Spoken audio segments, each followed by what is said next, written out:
So ఎప్పట్లాగే మన కలియుగ దైవం వెంకటేశ్వర స్వామి దర్శనం చేసుకొని ఆశీస్సులు తీసుకొని వెళ్తున్నాను. అండ్ ఈరోజు అందరూ కూడా రావటం మీరు అందరూ గమనిస్తున్నారు. అండ్ June 4th రిజల్ట్స్ వస్తున్నాయి కాబట్టి ప్రజలు మీడియా అంతా కూడా చాలా ఆతృతగా ఎదురు చూస్తుంది. ఎవరికి కావాల్సిన స్టోరీలు వాళ్ళు వండుతున్నారు అనేది మనం గమనిస్తూనే ఉన్నాం. నిన్ననే ఎగ్జిట్ పోల్స్ కూడా రావటం జరిగింది. ఎవరు ఏం ఎగ్జిట్ పోల్స్ ఇచ్చినా ఎక్కడ ఏం డిస్కస్ చేసినా ఫైనల్గా జరిగేది సెకండ్ టైం జగనన్న సీఎం. ఎందుకంటే ఈ రాష్ట్ర ప్రజలు సంక్షేమానికి అభివృద్ధికి పట్టం కట్టడానికి రెడీగా ఉన్నారు కాబట్టే మహిళలు ముసలి వాళ్ళు పెద్ద ఎత్తున రాత్రి 9 అయినా కూడా ఎదురు చూసి ఓటింగ్ వేసి వెళ్ళటం మనం అందరం కూడా గమనించాం. సో మనకి స్వాతంత్రం వచ్చిన తర్వాత ఇంత పెద్ద ఎత్తున సంక్షేమాన్ని అభివృద్ధిని ప్రజల కోసం అందించిన ఏకైక ముఖ్యమంత్రి జగన్మోహన్ రెడ్డి గారు. రాష్ట్రం విడిపోయి నష్టాల్లో కష్టాల్లో ఉన్నా కూడా ప్రభుత్వ బాధ్యతగా ప్రజలకి మంచి చేయాలి, రాష్ట్రాన్ని అభివృద్ధి వైపుకు నడిపించాలి అని చిత్తశుద్ధితో పారదర్శక పరిపాలన అందించారు. కాబట్టే ఈరోజు మేమంతా కూడా చాలా కాన్ఫిడెంట్గా ఉన్నామన్న విషయాన్ని మీ అందరికీ తెలియజేసుకుంటున్నాను.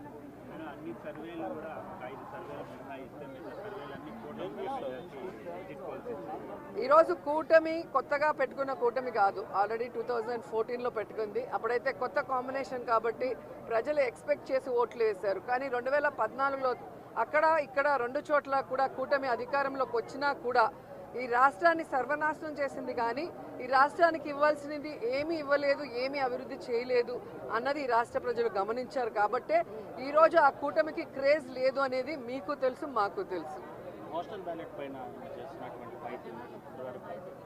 ఖచ్చితంగా ఈరోజు ప్రజలందరూ కూడా గమనించాల్సిన విషయం, వ్యవస్థలు ఏ విధంగా ఈరోజు చంద్రబాబు నాయుడు చేతిలో వాళ్ళు ఇష్టానుసారం చేస్తున్నారో మనం గమనిస్తున్నాం.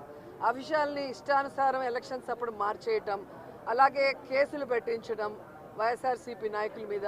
ఇప్పుడు దేశంలో ఎక్కడా లేనటువంటి విధంగా కొత్త కొత్త రూల్స్తో పోస్టల్ బ్యాలెట్ని ఏ విధంగా వాళ్ళకి అనుకూలంగా మార్చుకోవాలన్న ప్రయత్నం చేస్తున్నారో మనం గమనిస్తున్నాం. అదే చెప్తున్నా కదా, ఎవరెన్ని దొంగ ఆటలాడినా ఎవరెన్ని వ్యవస్థలను మేనేజ్ చేసినా ప్రజల మనసులో ఉన్న జగన్ గారిని చంద్రబాబు నాయుడు కాదు కదా, ఆయన పుట్టించిన ఖర్జూరం నాయుడు కూడా మేనేజ్ చేసి మార్చలేడని కూడా ఈ సందర్భంగా తెలియజేసుకుంటున్నాం.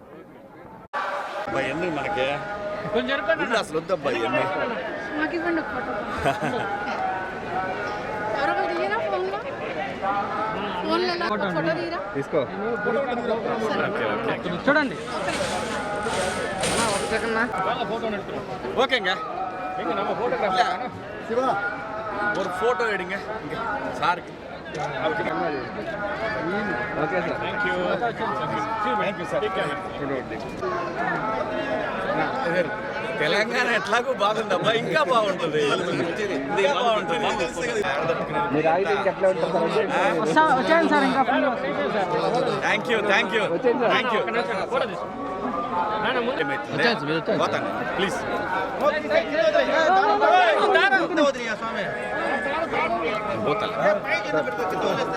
వదిలేండి.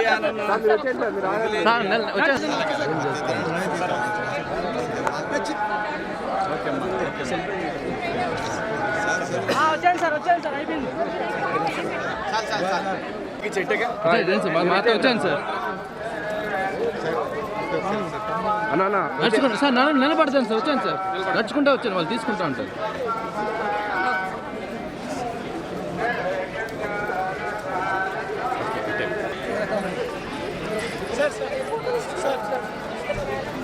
నడుచుకుంటూ రండి, నడుచుకుంటూ. ఓకే చాలా ఆగంటారా బాబా, ఆగంటారా అయ్యా.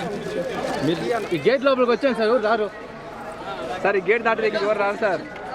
ఈ గేట్ దాటి ఎవరు రాదు సార్. వచ్చాను. Okay thank you sir.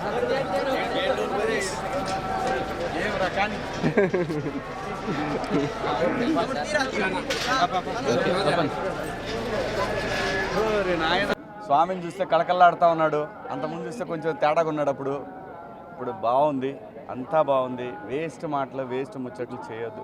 Andhra Pradesh, Amaravati, Polavaram ఈ 2 స్వామి లక్ష్యాలు. స్వామి దగ్గర మాట ఇచ్చిన వాళ్ళకి ఎటువంటి పాఠాలు నేర్పించాడో మీరు అందరు చూశారు. సో ఆంధ్రప్రదేశ్ బాగుండాలి, బాగుంటుంది. చంద్రబాబు నాయుడు గారి ఆధ్వర్యంలో పవన్ కళ్యాణ్ గారు అలాగే బీజేపీ ఈ కూటమి ఆధ్వర్యంలో ఆంధ్రప్రదేశ్ అద్భుతమైన ప్రగతి సాధిస్తుంది, అనుమానమే లేదు. ఎవరు తిట్టుకోవాల్సిన అవసరం లేదు.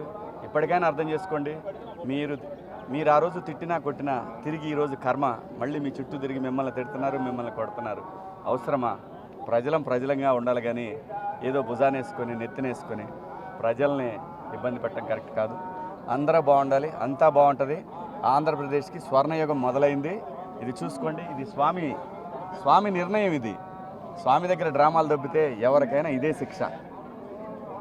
Thank you. మీ అందరికి కూడా శుభాకాంక్షలు.